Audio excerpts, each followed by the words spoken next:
Assalamualaikum warahmatullahi wabarakatuh. Alhamdulillah wa syukrillah, wala haula wala quwata illa billah. Wassalatu wassalamu ala rasulillah, nabiyina Muhammad wa ala alihi wa ashabihi wa mawala, amma ba'd. Syukur alhamdulillah kehadirat Allah subhanahu wa ta'ala. Salawat kepada Nabi Muhammad sallallahu alaihi wasallam.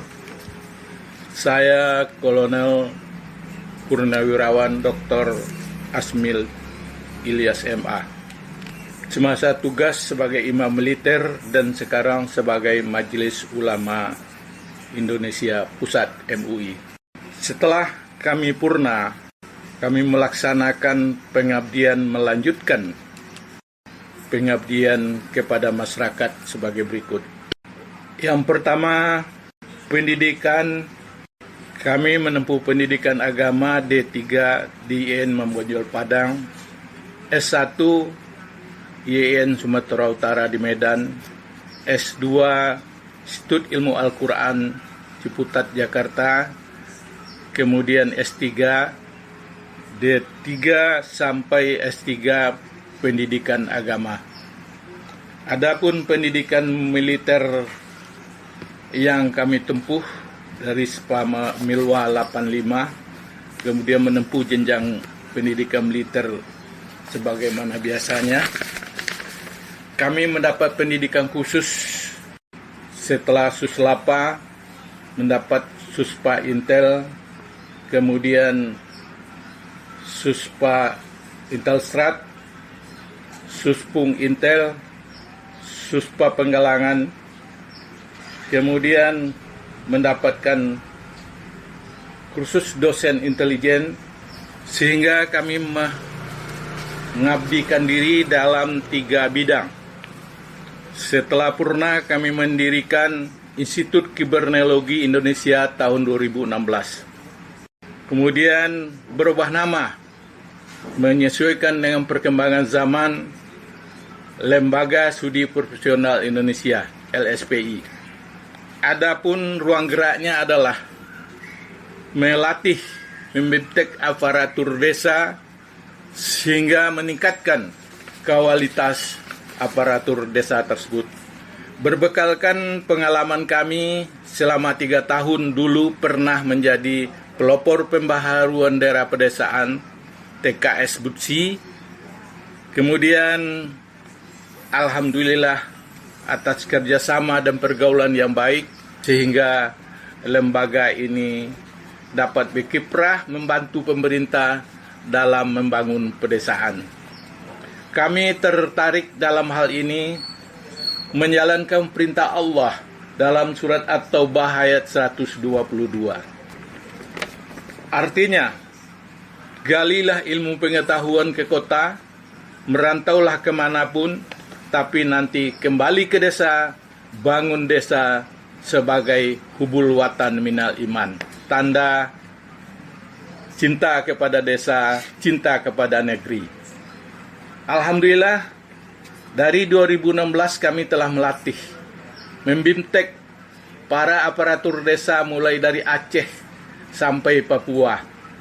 Ini selalu kami laksanakan berdasarkan pendekatan dan hubungan baik dengan para kepala daerah tingkat 2. Kemudian kami juga melaksanakan peningkatan ataupun deteksi dini aparat untuk membangun daerah sesuai dengan kebutuhan pada saat ini, melihat situasi dan kondisi negeri ini yang tidak aman-aman saja. Kami melaksanakan kursus singkat ataupun dasar intelijen kepada aparat yang berminat. Ini kami laksanakan.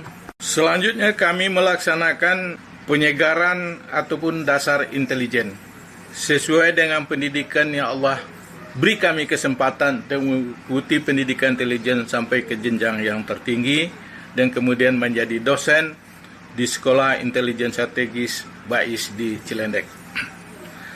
Penugasan kami selama dinas militer yang berkaitan dengan intelijen, pertama di pasukan pengamanan presiden, kemudian di BAIS TNI, kemudian di Sintel Mabes TNI, kemudian di Badan Intelijen Negara BIN, kemudian di Sekolah Intelijen Strategis BAIS. Itu yang mendukung untuk kami mengantarkan kepada berbagi ilmu. Kami namakan dengan intelijen Rasulullah Sallallahu Alaihi Wasallam. Kenapa? Rasulullah menang, sebagian besar menang dalam peperangan itu, terutama di perang Badar yang dinamakan Mukhbar sama Rasulullah intelijen itu. Berdasarkan firman Allah dalam surat Al-Baqarah ayat 218, kemudian Al-Anfal ayat 5:19, kemudian An-Nisa 83. Adapun personil intelijen Rasulullah pada waktu itu, Talha ibnu Ubaidillah, Sa'id ibnu Zaid, sehingga Rasulullah mengirim tim intelijen ke desa As-Safra dengan mendapatkan informasi yang valid, dikembalikan kepada pasukan sehingga menempuh pertempuran itu selalu mendapatkan kemenangan.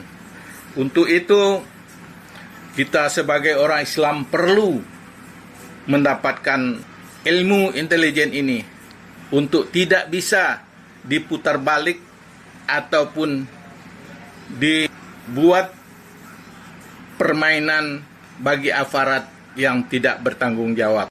Berdasarkan firman Allah ini merupakan kewajiban bagi kita untuk tahu mendapatkan informasi dan tahu mengkanter persoalan sehingga tidak bisa dibola ke sana kemari. Kemudian selanjutnya kami memfokuskan diri kepada manajemen masjid.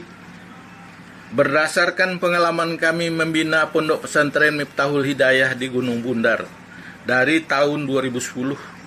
Kemudian berapa masjid yang kami bina selalu ada saja kendalanya, sehingga kami terpanggil oleh sabda Rasulullah, membana lillahi masajidan banallahu lah baita fil jannah.